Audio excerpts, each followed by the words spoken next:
শিক্ষিকা বল্টুকে বলল, জলেতে বাস করে এমন 5টি প্রাণীর নাম বলো তো দেখি। বল্টু উত্তর দিল, ব্যাঙ। শিক্ষিকা, আর বাকি 4টা?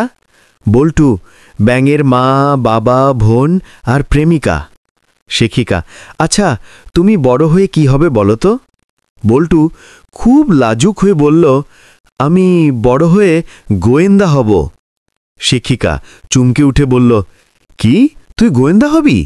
বল্টু, আপনি জানেন আমি এখন থেকে গোয়েন্দাগিরি করি। শিক্ষিকা, তা কার উপর গোয়েন্দাগিরি করি শুনি? বল্টু, কেন, মা বাবার ওপর? শিক্ষিকা, মানে? বল্টু, হ্যাঁ, মা বাবা ঘুমিয়ে পড়ে আর আমি জেগে থাকি। শিক্ষিকা, কেন?